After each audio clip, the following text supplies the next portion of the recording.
in every institution in our society. And in order to correct this problem, it begins at home. It begins with us. It begins with educating ourselves on the structure of our government, on the structure of our society, and most importantly, on the comprehension of our rights. Corey Sager, the other day, went into a store without a mask because he does have a valid medical exemption. And when they called the police on him, the officer herself had no idea that there were exemptions written into the law. And this is where the conflict begins. These people who have pledged their lives to protect their societies are just people, just like you and just like me. We are reactionary beings. It is in our nature to react. It is a lifetime practice that must be consistently practiced to learn the ability to respond. That is what responsibility really is. It is the ability to respond. And if you relax and learn this practice and apply it, you will be surprised how quickly you can learn to communicate with each other, with people that might be completely in opposition to everything you are, because they just simply don't understand you. And it's up to each individual to practice this and to exemplify it. So the next speaker that I'm going to invite up here is a very special one, because today is the most important, I think, rally that I've ever been a participant in.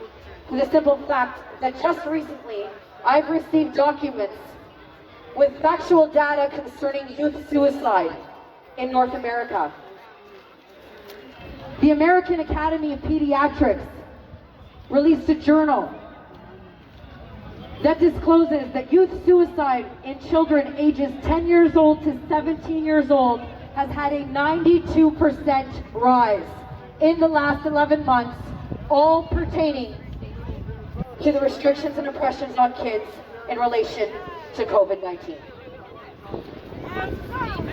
56,000 children have visited emergency rooms for attempting to commit suicide in the last 11 months. This is unacceptable.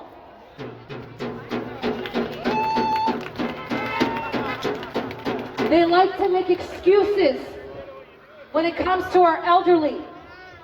And for whatever reason, the general population tends to accept these excuses because these people are older and they do pass with comorbidities and other conditions. What is your excuse for our children?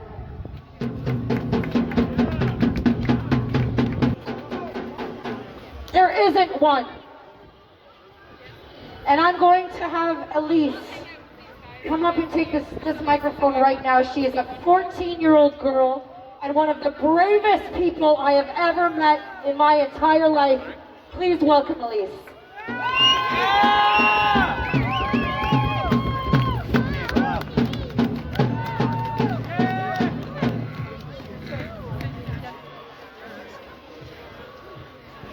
afternoon, Guelph.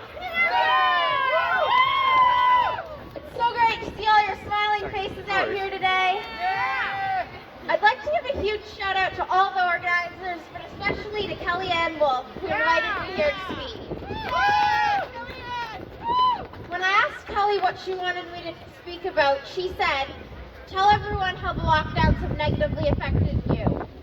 So when I got to thinking about that, uncertainty has really been the biggest negative impact. And I'll share just a few examples.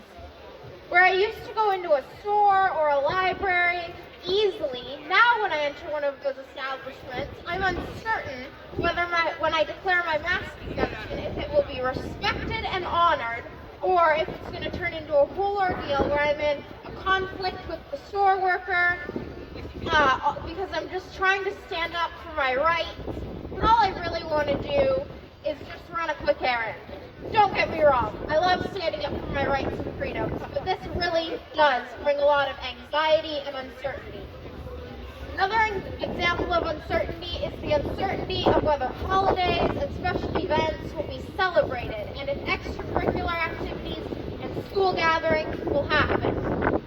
I used to go to dance and youth group once a week and go to several homeschool group gatherings every month. But now, with the uncertainty of when the next lockdown will hit, I constantly worry these events will get canceled or postponed like they've been before, or moved onto Zoom, which we all know is not the same as in person, no matter how much they tell us it is. Without the certainty of exciting events to look forward to, the future, short-term and long-term, really does look bleak. But you know what does make me more certain? These protests, a time where I can look forward to gathering with other free-thinking people and fighting for our rights and freedoms together. If there's anyone else around here, over there, if there's one shred of doubt in your mind that what's going on right now isn't fully legitimate and warranted, I urge you, get informed, do your research, and get involved in the fight for freedom. Because the more people we have fighting for freedom, the more certain we can be that humanity will prevail over tyranny. Elise, everybody, sweetheart, you're so amazing. Thank you so much. Hi everybody. My name's Dave Driver. And I've lived in this town since I was 5 years old. Now when this thing happened, I never trusted the government. I watched while they bled this country dry for 50 years. And this has just come to a head.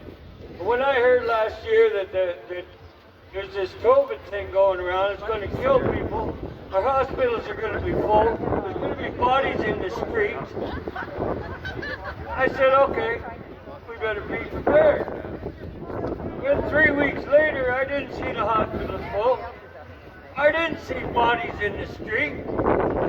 All I seen was, I gave up being afraid of invisible things long time ago. See, the way it went down, see, I don't have any credentials behind my name. I'm not a professor, I'm not a doctor, but I've listened to professors and doctors and virologists and different people, and I don't need any more facts. I need to fight, because I'm pissed off.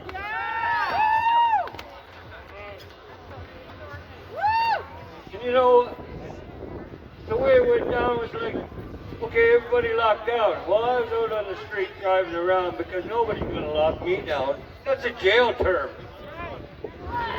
And I was kind of digging it because there was no traffic in the street. Parking spaces were lots of them, right?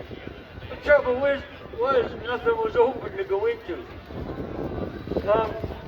And then after the lockdown, the numbers went down. The curve was flat. And then they mandated the masks. You know, I don't have any credentials behind my name except for CS. I have a little common sense. And that's all you need. You know, they talk about mask exemption. I don't have no exemption. I just don't want to wear one. Okay? Because I am a free person and I am going to remain that way. Because my dad and his friends and millions of Canadians went and fought for my freedom and bled the ground red for your freedom. And I, for one, refuse. I refuse to give up one more inch of it. Not one more inch. You want to get in my face? So be it. You know, I'm 62 years old. I'm on the back end of this stuff, right? I'm not going to be around forever, but my grandkids are. And when my 2-year-old granddaughter says, Papa, I love you, I don't want it to be coming out of a mask. I love my grandkids, and that's what I'm fighting for. I don't want them to question whether they should be alive or not. And another fact I just got today that just freaked me right out, it was when the professor said the CEO of Pfizer won't even take his own vaccine. Come on, people, a little CS, a little common sense. That's all it takes. And stand up for freedom, and I'll stand with you. Each and every one of you. And I will stand to the death. Dave, everybody.